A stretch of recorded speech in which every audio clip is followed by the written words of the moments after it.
I also made Gevar. Let's start the recipe with great help. In a bowl, add 2 spoons of ghee and add 1 ice cube and stir it until the ice turns into butter. Look, the butter has become butter. In this, add 1 cup of flour, 1 cup of graham flour, 1 cup of milk, and add cold water.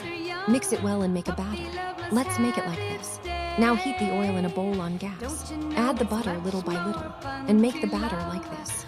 Let's make it ready. Now take a plate and put the Gevar prepared by pouring kheer on it.